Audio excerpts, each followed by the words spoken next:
ओम शांति। यह बाबा की सेवा के लिए नया चैनल चालू किया है। इस चैनल को सब्सक्राइब करें। ओम शांति। ओम शांति। आज दिनांक 21 मार्च 2022 बाबा ने महावाक्य में हम बच्चों को जो वरदान दिया, वरदान का मनन कर उसकी धारणा मूर्त बनेंगे। बाबा वरदान में बोले, ज्ञान जल में तैरने और ऊंची स्थिति में उड़ने वाले होली हंस भव। आज बाबा हम बच्चों को होली हंस भाव का वरदान दे रहे हैं। वरदान में बाबा कह रहे हैं, ज्ञान जल में तैरने और ऊंची स्थिति में उड़ने वाले होली हंस भव। डिटेल में बाबा बोले, जैसे हंस सदा पानी में तैरते भी हैं और उड़ने वाले भी होते हैं, ऐसे आप सच्चे होली हंस बच्चे उड़ना और तैरना दोनों जानते हैं।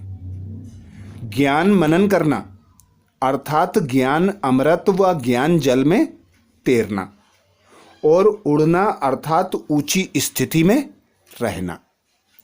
अर्थात आज बाबा हम बच्चों की होली हंस से तुलना कर रहे हैं कि तुम बच्चे होली हंस के समान हो।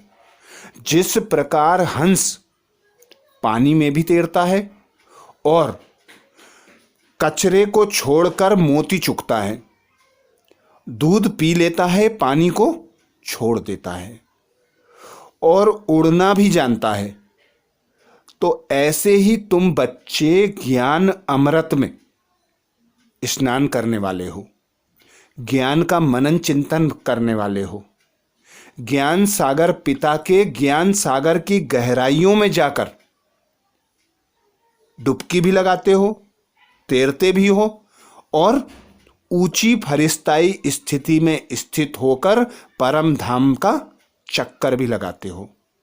तो ऐसे होली हंस बच्चों की बाबा निशानी बताते, सदा ज्ञान अमृत पीते रहना, ज्ञान का मनन चिंतन करते रहना, सदा इस स्मृति में रहना कि मैं भगवान निराकार परमात्मा की संतान हूं, गॉडली स्टूडेंट हूं। मैं ब्राह्मण सो फरिश्ता सो देवता बनने वाली श्रेष्ठ आत्मा हूं। तो ऊंची स्थिति का अनुभव भी होता रहेगा और ज्ञान जल में तैरते भी रहेंगे। तो होली हंस की निशानी ज्ञान जल में तैरना और ऊंची स्थिति में उड़ना। क्योंकि स्वयं भगवान निराकार इस धरा पर संगम युग पर अवतरित होते हैं।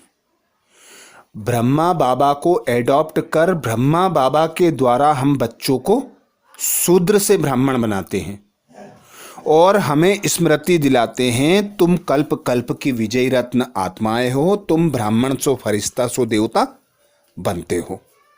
तो जब स्वयं भगवान निराकार हमें यह वरदान देते हैं, तो हम आत्माएं निश्चय बुद्धि होकर उस पिता परमात्मा के सत ज्ञान को मनन चिंतन कर उसका स्वरूप बन, अर्थात ज्ञान अमृत में स्नान कर तैर कर खुद को ऐसी ऊंची स्थिति में स्थित कर लेते हैं कि एक सेकंड में परम धाम, एक सेकंड में सूक्ष्म वतन, एक सेकंड में सुख धाम का चक्कर लगाते हैं।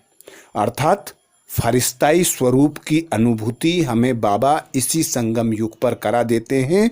उसका आधार है ज्ञान का मनन चिंतन, ज्ञान को धारण करना। तो श्रेष्ठ स्थिति में स्थित होना अर्थात फरिश्ताई स्वरूप में खुद को स्थित करना, जल में तैरना अर्थात ज्ञान का मनन चिंतन कर खुद को होली हंस समान बनाना। जितना जितना ज्ञान का मनन चिंतन चलेगा, उतना उतना व्यर्थ और बुराइयों से हम मुक्त होते जाएंगे और श्रेष्ठ स्थिति का अनुभव करते जाएंगे। आगे बाबा बोले, ऐसे ज्ञान मनन करने व ऊंची स्थिति में रहने वाले होली हंस कभी भी दिल शिकस्त व नाउम्मीद नहीं हो सकते। वह बीती को बिंदी लगाए क्या क्यों की जाल से मुक्त हो उड़ते और उड़ाते रहते हैं। बाबा ने हम बच्चों को जो ज्ञान जल में तैरना सिखाया, जो ज्ञान का अमृत पिलाया, उस ज्ञान में बाबा ने हमें यह स्मृति दिलाई कि जो ड्रामा है वह एक्यूरेट चलता है। जो ड्रामा में आत्माएं पार्ट बजा रही हैं वह भी अपना एक्यूरेट पार्ट बजा रही हैं, और जो ड्रामा में होता है, हुआ है और होने वाला है सब कल्याणकारी है। तो इसी निश्चय के साथ, इसी स्मृति के साथ हम बच्चे सदा अचल अडोल रहकर, हर्षित मुख रहकर होली हंस बनते हैं। होली हंस अर्थात अपनी बुराइयों को निकालकर खुद को 16 कला संपूर्ण, सर्वगुण संपन्न, संपूर्ण निर्विकारी, संपूर्ण अहिंसक बनाते हैं। तो हमारी स्टेज सहज और स्वतः ऊंची हो जाती है, और उस पिता परमात्मा के ज्ञान का मनन चिंतन कर हम हंस के समान बुराइयों को त्याग कर अच्छाइयों को धारण करते हैं।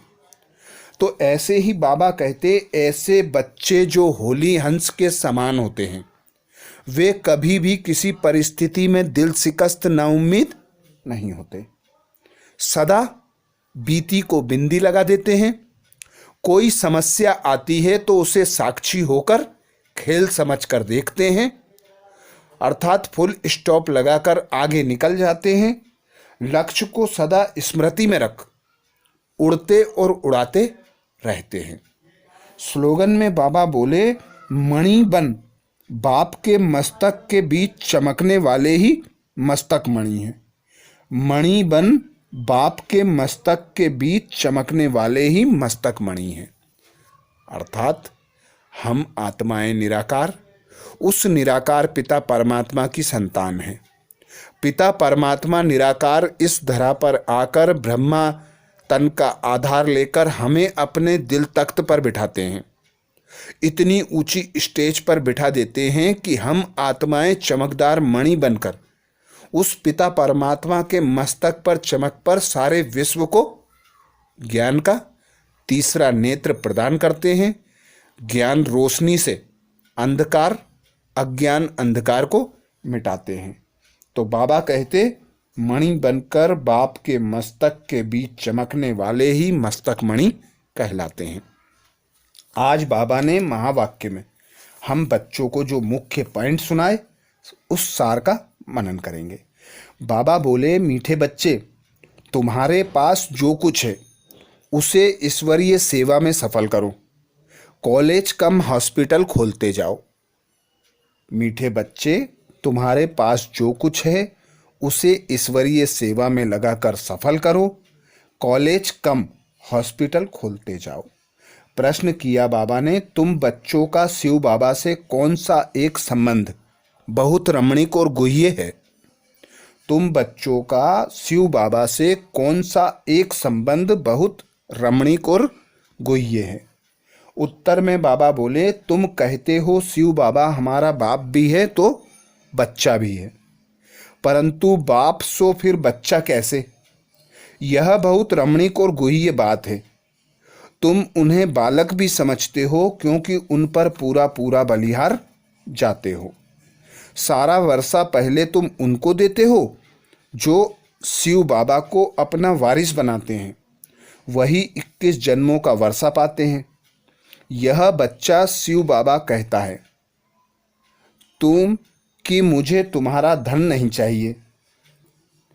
यह बच्चा अर्थात शिव बाबा कहता है कि मुझे तुम्हारा धन नहीं चाहिए, तुम सिर्फ श्रीमत पर चलो तो तुम्हारी बादशाही मिल जाएगी। हम बच्चों को बादशाही देने के लिए बाबा आते हैं।